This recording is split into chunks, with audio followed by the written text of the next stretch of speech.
I have a couple different textures open. I have a colored one, one that would kind of match with the backdrop, and then I just have one of my gray ones. I'm going to go ahead and do the gray one first. That's typically easier. I do have a lot of gray tones in there just to kind of make it simpler. I mean, if you're using a gray one, you obviously won't have to change the color or anything. If you're trying to lay it over a lighter color, I'm going to go ahead and select all and edit and copy. And edit and paste into my image. And you can resize if you need to. I don't need to resize because my image is close to the same. Now, first things first, the light that's coming onto the overlay, it applies just like it does if you're using a digital backdrop. You want the light coming from the same way. And if I hide this, it is.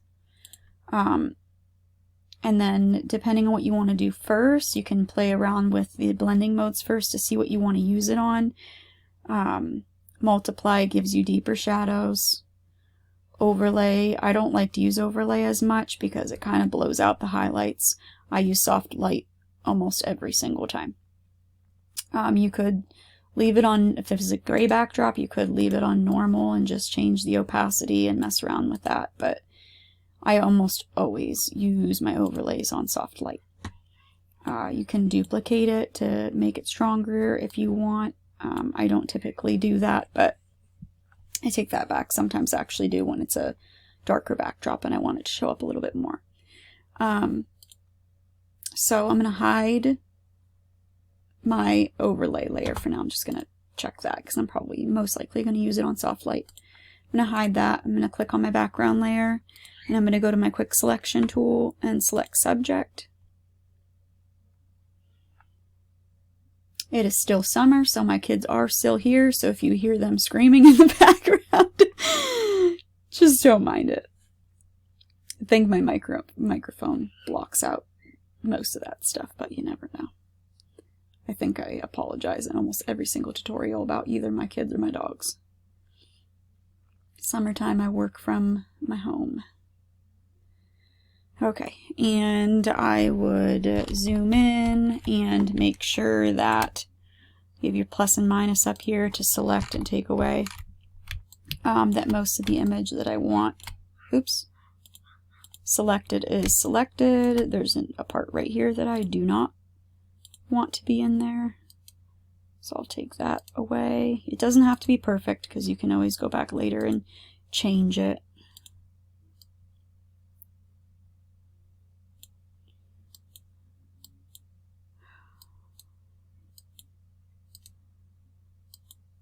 Okay, I'm not going to keep messing around with that. I'll fix it in a bit.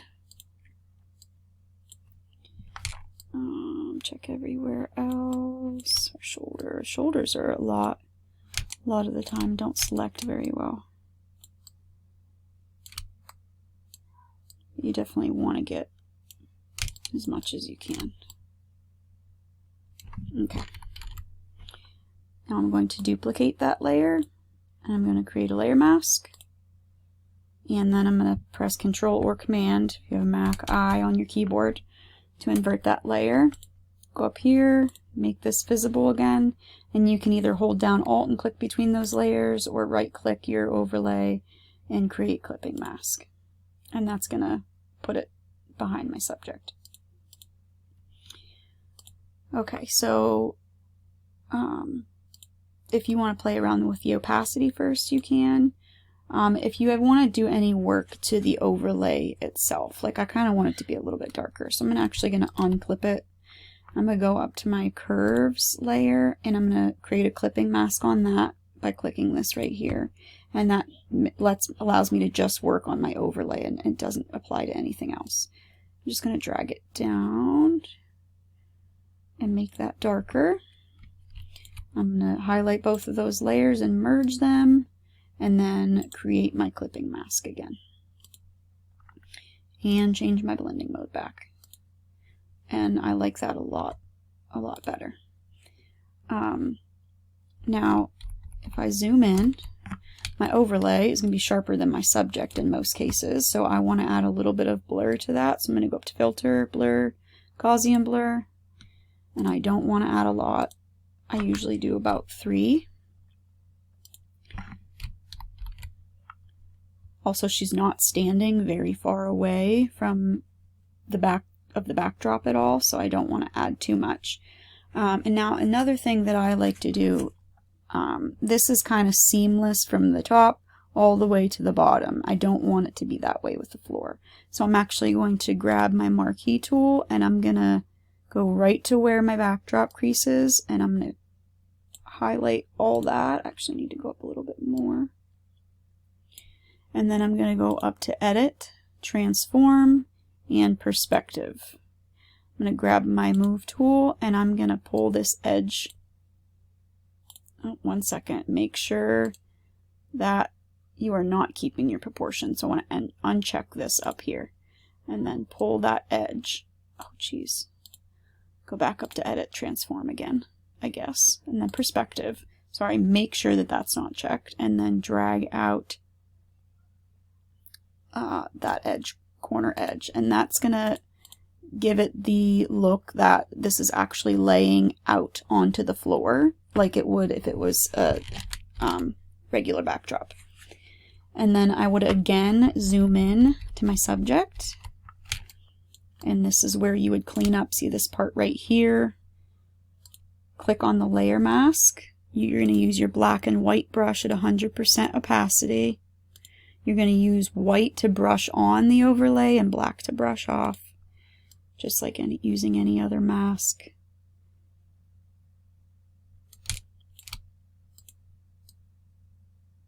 Brush in those areas, and then also use the black brush to brush off of the areas that you don't want it. Depending on how your selection was, you might have to do a lot of this, or you might not have to do much at all. Also, if it's pretty close to the color that you're already using, you usually don't have to do much. The hair kind of matches, so it's going to blend pretty well. Go around the entire image.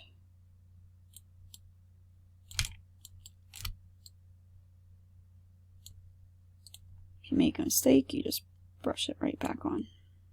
You can press X on your keyboard too, that switches between your black and white brush.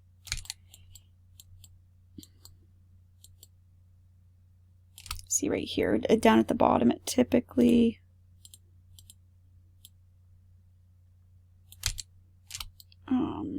doesn't select very well. Around the toes usually needs a lot of work, but her toes aren't sticking out much in this shot.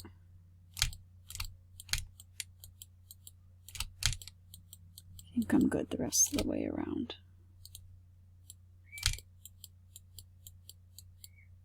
Oh, maybe not.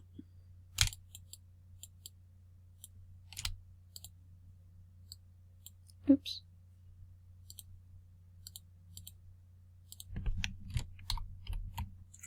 Okay, I'm happy with this. The only thing I might do is add, since this backdrop has a little bit more warmth, I actually might even just change my original image, go into my color balance and add just a little bit more warmth to her, because I actually like the warmth of my backdrop already. I don't want as much red in there. And I'd be happy with that. This gives this is getting more popular, where I think models are starting to be placed closer to the back of the backdrop, so the texture of the backdrop is more in focus, rather than what I feel like has been popular the last 10 years is pulling your subject way away from the backdrop, so you have that all that pretty bokeh. I like both, to be honest. I really like, especially with the look of this caftan, which it was from Before and Ever. I'll mention that in here because this thing is beautiful. I feel like it goes really well with that. Okay, so I'm going to go ahead and just delete my color layer I just did. I'm going to delete my overlay, but I'm going to keep this because I'm using this image again. I'm just going to use a different overlay. So I'm going to go into this one, Select all, edit, copy, edit and paste. Again, I don't really need to resize it, but my light is not coming from the right way. So I'm going to click on my overlay. I'm going to right click inside. I'm going to flip horizontal. And I'm also going to flip vertical because I want the shadows down at the bottom. Okay, and then I'm going to create that clipping mask and play around with my blending modes to see what I like. That looked pretty. That's actually on screen. Multiply would actually be pretty too. I would just lower the opacity maybe on it. Normal you could even use and lower the opacity and bring down the highlights on it. I'm going to unclip it for a minute. I'm going to go up to my curves, create that clipping mask, bring that down, merge those together again, and do my clipping mask again.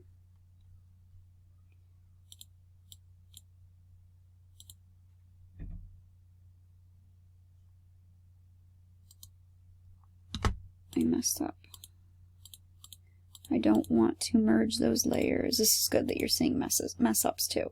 So I had this opacity down. I don't want to do that when I'm merging these layers, because then it's gonna mess with my blending modes. And I keep going back to soft light. I told you guys I use it all the time. Yeah,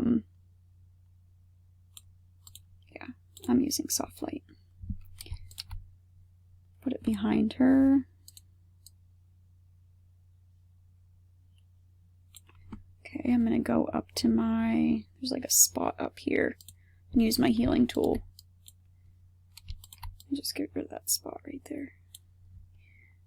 I'm gonna grab the bottom, my marquee tool, go up to edit, transform perspective, make sure that that box isn't checked up there, and I'm gonna drag out.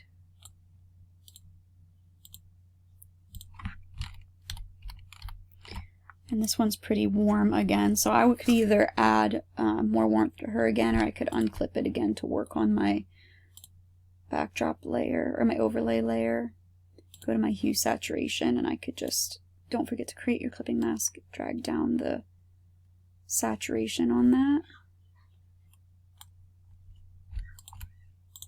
Merge those layers and reclip it. And change my blending mode again. And that would be it for that one. I don't like this one as much as the one I just did. I didn't add my blur either. Zoom in. Filter blur, Gaussian blur. There we go. This is still really pretty. I just don't like it as much as the other one. I like it up here. I don't so much like it by her feet. So if it were me, I would honestly use my flood plugin, which is from Flaming Pear. If you go to Google and you type in Flaming Pear flood plugin, it will pop up on Google, and it shows you how to install it into Photoshop. It has the whole tutorial for that. And you can play around with like all the settings on here.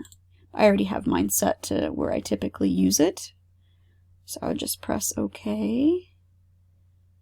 And I like that. That's pretty. I love the flood look. It's maybe like a thing right now. What do you call it? Not a niche. I'm like totally blanking right now. A trend. But I love it. So I would probably use this. And you can mess around with that flood plugin too. I'm not going to change any of my settings down here, but the horizon, like you can change the height and everything on how high you want the water to go. But I do that a lot when I don't typically like the bottom part of my image as much as I do the top. So that is that one. I'm going to go ahead and delete everything again other than my mask because I'm going to use this one now. Select all, edit, copy. Now my mega pack, I did so many different colors. I did it that way because I want to I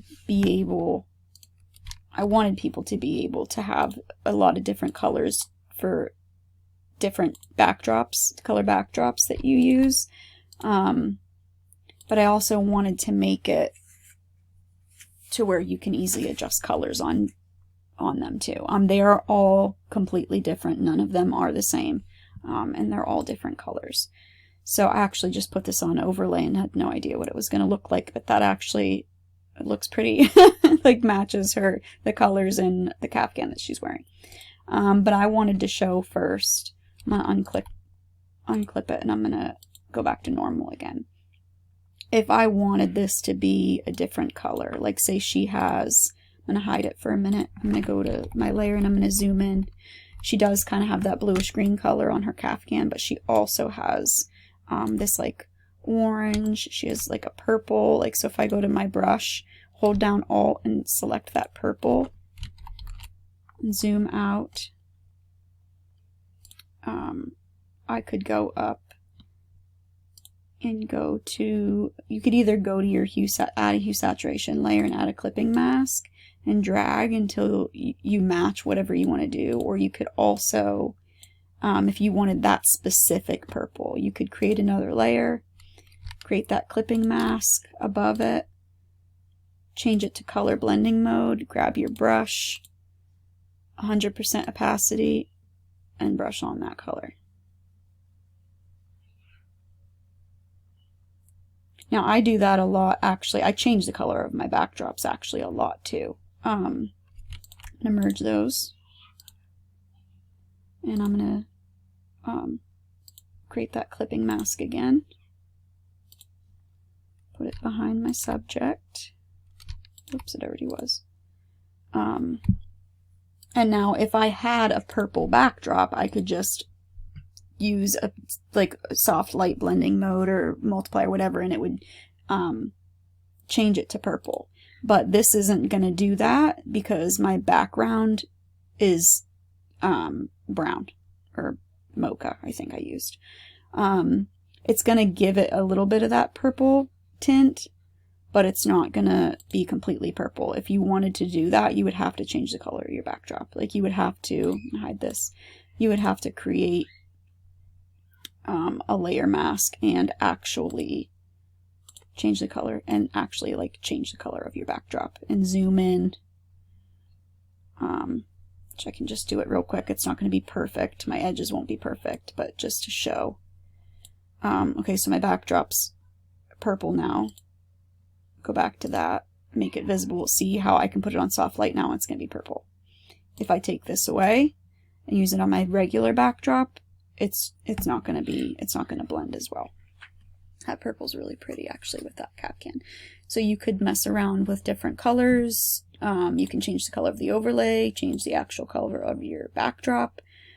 So they're extremely versatile, and they don't take a lot of work to be able to use them because you don't have to blend shadows or anything like that when you use it on different blending modes like soft light and screen and multiply. Your shadows are going to stay there. So if I did this color, my daughter's screen, I go up and add my blur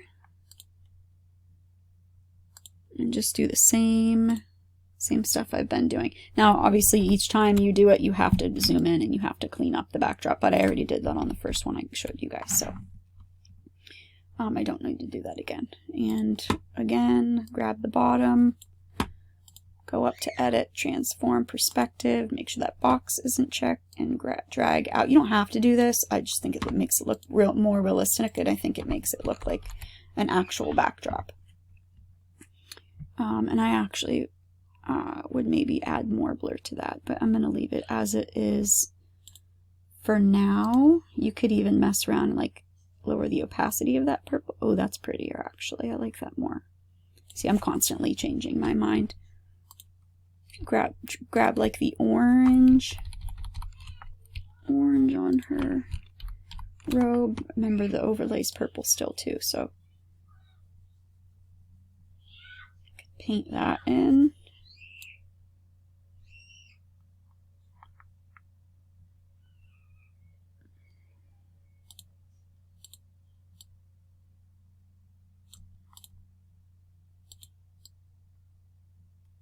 It's literally like, so there's so many different options you have with changing the color of anything. You just create that layer and you change the color mode on there.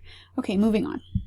With that one that's creased like that, I think it definitely, like I said, helps to have that crease in there.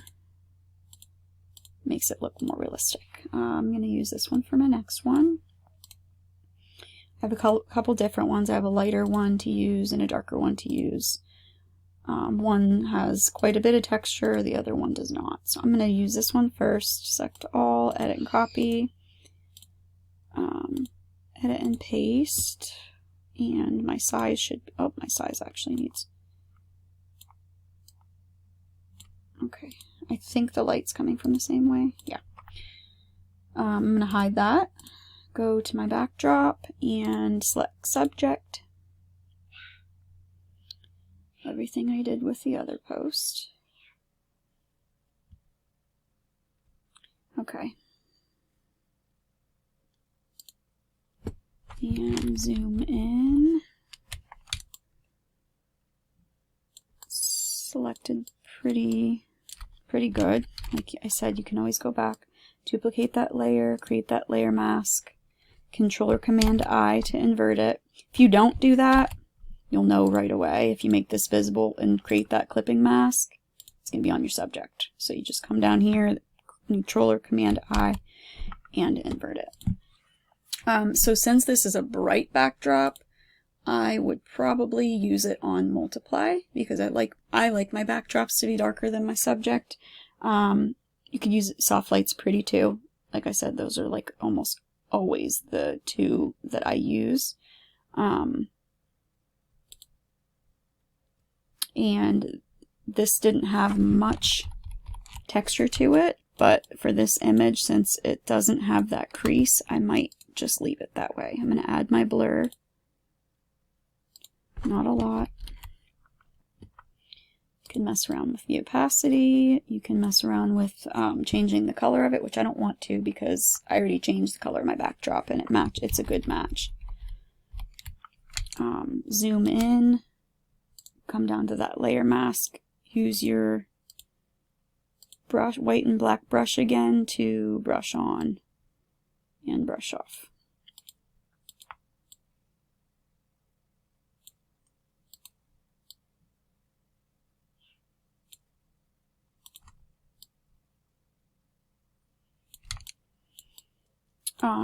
If it gets tough around the hair, I like to lower my opacity a lot, usually like 20 or 25%, and use a smaller brush and brush it off little by little. Because if you use it 100% opacity and you just try to brush it off, it's going to be hard to blend it. Because you're going to get too much of your backdrop coming in.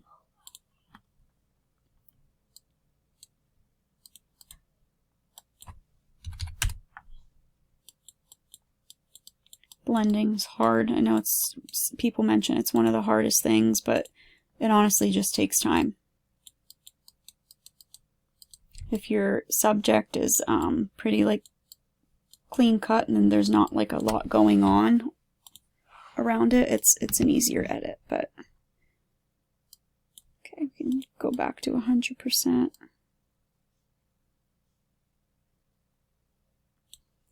If you're not liking, if there's kind of like a sharp edge to it and you're not liking it as much and you shoot more wide open, you could always, once you're, like this was kind of blurred quite a bit already.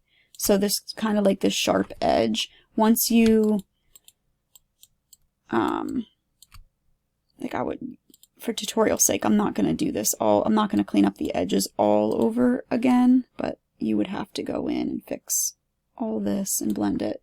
But with that sharp edge, I sometimes go in and I'll take my blur tool at 100% opacity. My strength is at 100% right now, I think. And just blur that edge just a little bit. And then you can always see how it made it too blurry there. You could always just duplicate your layer and go up to filter, noise, and add noise.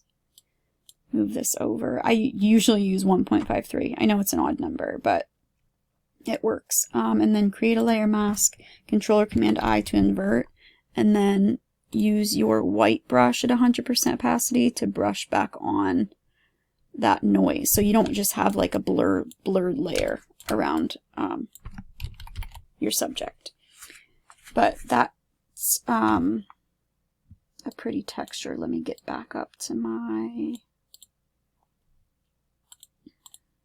That made it, I mean, it lightened it up and it added texture. I could have changed it to multiply though, and it would have made it just a little bit darker. I actually think I do prefer that on there.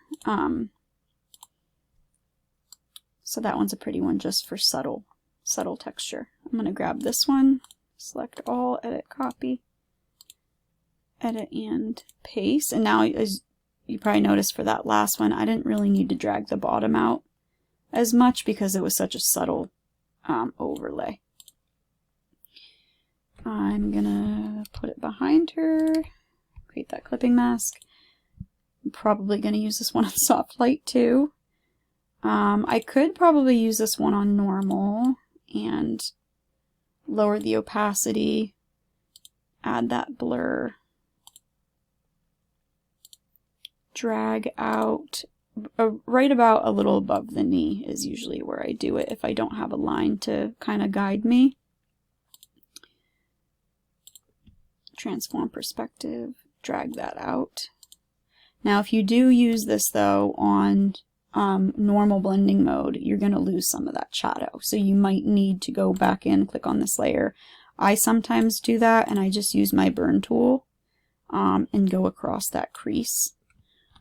Or I create a new layer on multiply blending mode and I grab a dark part of the backdrop and I can paint it in that way too, and that way I can kind of lower the opacity on it so it's not right on the backdrop.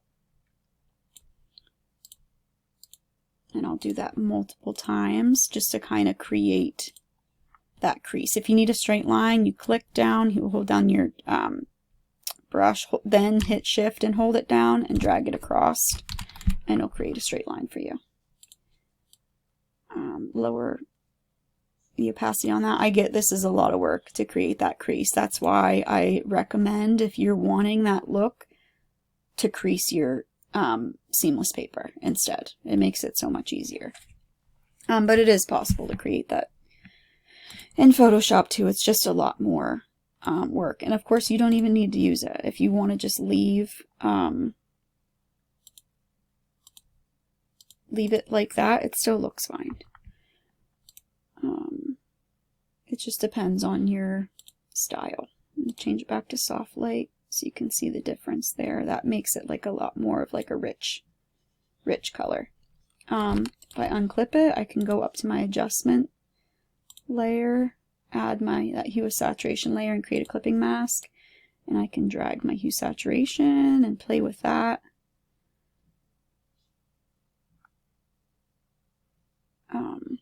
And change it that way, and again, or you could create that layer in on color blend mode and change it that way as well. But I like this color, that's why I pulled it up in Photoshop to use for this image. I'm going to create some blur. Actually going to use a little bit more on this one. Actually want to, now if you're wanting to use a color backdrop but you're wanting it to blend with the color of your seamless paper, all you have to do, I'm going to take this away for a minute so I can